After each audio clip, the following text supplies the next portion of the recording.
Hi, I'm Julia, and if you don't know me, I like to read, but I haven't always enjoyed reading. When I was really little, I would read kids' books and my parents would read to me, but in middle school, high school, I I didn't like reading, and I think school kind of ruined reading for me. And it wasn't until like the end of high school that I got into reading, and now I love reading. But getting into reading can be intimidating or just doesn't seem like a hobby you'd enjoy. I remember thinking that. I was like, why would I read for fun? But once you actually get into reading and you find books that you love, you get sucked into these fictional worlds, or you get to experience lives of real people. Reading's pretty cool, and today I'm gonna give you some tips and tricks on how to actually start reading. This may not work for you. This is just my own personal experience, not backed up by any research or any facts or anything like that. I'm just talking from my own experience. I wrote down some notes on some topics to mention with getting into reading. But if you're watching this video, then you're obviously interested in starting to read. So this is a perfect place for you to start. To start reading, you literally just have to start reading, like reading anything. I feel like people think you just have to dive head straight first into reading, start reading a thick book, a classic book. You're like, oh, I should read Pride and Prejudice, or I should read it by Stephen King. Like, that would have destroyed me getting into reading. I think reading anything, if you're actually reading, that's reading, like reading a magazine article, you're reading an article on YouTube, or you can start with Substack. Like, reading can be anything. You can literally just be reading like a second grade level book, and that's reading. But if you've already established that you can read and you want to start reading books, here are my tips on choosing like a book to read and choosing books that are going to be easy for like your first time getting back into reading since like being a kid, or maybe you just like never read. First is, if there's a book you read in your childhood that you remember loving, especially middle school, I feel like is a time where a lot of us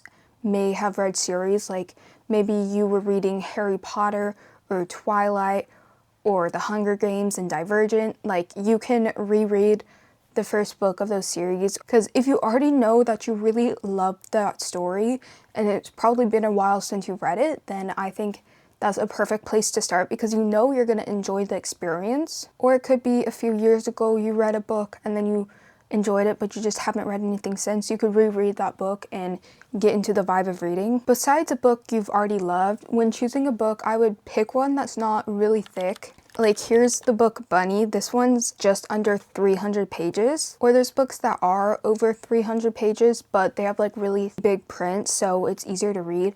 And also finding a book with short chapters just makes you speed through the book. If a book has really long chapters, it kind of feels like trying to get to the end of the chapter can kind of feel dragged out. Compared to short chapters, you're like, you keep going, you're like, oh, the chapter's only 5 pages, or oh, the chapter's only 3 pages. Like, I can read that, like, that's fine. Compared to if a chapter's like 20 pages, that's more intimidating. Especially with me, I love to read to like the end of a chapter. And I tried to read the book The Goldfinch, and that book's chapters, there's not really chapters, there's just like parts, and like the thing was like 70 pages long. That's what made me hate the reading experience of that book, because I just needed shorter chapters. Some genres that are perfect to start with are mystery, thriller, suspense type books. I find these really perfect because since it is mystery and suspense, you have that feeling that you need to continue to read to figure out what's happening.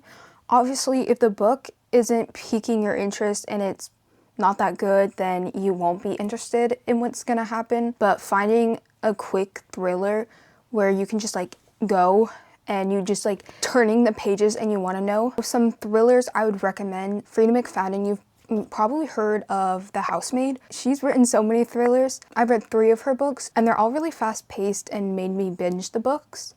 Another author is Holly Jackson. She writes YA, mystery thriller type novels. She has a really popular trilogy, A Good Girl's Guide to Murder. That's one of the trilogies I read that kind of got me into reading. And she also has a standalone book, The Reappearance of Rachel Price. And that one is not like a short book, but it's short chapters, kind of big print and young adult style writing, and it's a mystery thriller, so it just made me read it so quickly, even though it wasn't like a really tiny book. Also, with the young adult, I think young adults are perfect books to start, even if you're not a young adult. Young adult like is kind of like 13 to like 20. I feel like they are classified as young adult, but anybody can read them. For instance, I've recently started The Hunger Games, and with the writing, you can tell it is young adult, but it still didn't like stop me from enjoying the series. I would say if you are no longer in high school, it might be kind of harder to read young adult books that are really focused on like the high school experience. For me, it just gave back negative flashbacks. I recently read Fake Skating by Lynn Painter, and that's based in high school, like senior year, and I just personally didn't have a great high school experience, so just going back to high school just wasn't great for me. My other genre for like getting into is romance. There's nothing wrong with reading a cheesy, cute romance. You don't have to read a book that's gonna change your life. Like, you can just read a cutesy rom-com. Nothing wrong with reading a Debbie McComber book. Like, still, you're literally reading. A good romance I read was Hello Stranger by Catherine Center. I found the book really interesting, and I really enjoyed the romance aspect of it. Just from my own experience, I wouldn't recommend starting with a really long book, a classic novel. Like, I wouldn't dive straight into like Little Women or Pride and Prejudice. I've never read those books, so I don't know if they're that difficult. There's books I've tried to start reading, but they are really, the writing's just, you have to think a lot more. And I'm just not at that point of my reading abilities to really think about it. Plus, I kind of read just to relax and escape. I would say the hardest part of getting into reading is actually just starting the book, because you can grab a book, but it's so hard to like actually open it up and read, especially with our phones and TV, and there's just so many other things you'd probably rather be doing than reading, especially if you're currently in school or you have a really mentally draining job or just mentally draining life. Then once you get off of like your work or school, you're like, I don't want to read right now. I just want to scroll on my phone. I just want to watch Love Island. Like, I don't want to read. So you kind of have to carve out a certain time or place or force yourself to start reading. For me, I found it really easy to read because I can't sleep. I have so much struggle sleeping, and I would just go on my phone or watch TV when I couldn't sleep. And so then I decided to start reading, and reading before I couldn't go to sleep, it's just easier because I'm like, I don't really have anything else to do. Like, I can just read. Even though I'm staying up, I'm kind of productive because I'm reading. And for me personally, reading does not help me fall asleep at all. So I could read for hours when I need to be sleeping. Or if you do get in bed and you typically spend like 30 minutes to an hour just scrolling on your phone, you could replace that time with reading. And you honestly don't have to like fully replace it. You could make it kind of like a little game or a challenge where you're like, okay, I'm gonna read 10 pages and then the rest of the night I can scroll on my phone. Or if you wake up in the morning, you're like, okay, I'll read 10 pages before I do my morning phone scroll. Just little things like that. Or if you have time off, you can go to a cafe and bring a book with you and go, I'm gonna read while I'm at the cafe. I'm gonna read as I finish my little matcha. You know what I mean? You just kind of have to force yourself to read, but once you actually get into reading, it's not as hard to force yourself into reading, especially when you're in the middle of a book. I think the hardest part of after you started reading is when you have to pick up another book. Just the idea of starting another book is intimidating. For me, I got into reading because my friend started reading and she was talking about books, and I was like, now I kind of want to read. And also I started watching a lot of YouTube and TikTok that was related to book, you know, BookTube, like Haley Pham and Sarah Caroli. They were all over my feed. So something that weirdly influenced me to read is watching like influencers, booktubers read, watching reading vlogs. Honestly, if I didn't have Haley Pham reading vlogs continuously playing, then I probably wouldn't have the mindset of like, oh, I should read, but I kept seeing her videos. Just in general, what you're consuming is gonna kind of affect how you get into reading. For me, the book that kind of got me into reading is Girl in Pieces by Kathleen Glassclow. This was a book that was all over my TikTok feed, people raving about it or hating on it, and so it made me want to read it. I probably wouldn't recommend this book to be your first read. I don't know why this ended up being the book that got me in there. The book's very sad and emotional and has very heavy topics in it. It starts out with the main character in a mental hospital, but something about the story just hit me hard, which made me continue to want to read it. And then eventually after I finished it, I had this feeling of like, that was like an amazing book. I loved that. And then I wanted to continue to read. Even if the first book you start you don't like, please continue to try other books and genres to try to get into reading. And don't be scared to explore different type of stories. Like if you've only read romances, like try to branch out to reading a memoir or a thriller. Like I've been slowly trying to branch out. One area I haven't really branched out into is fantasy, and I know that's so popular.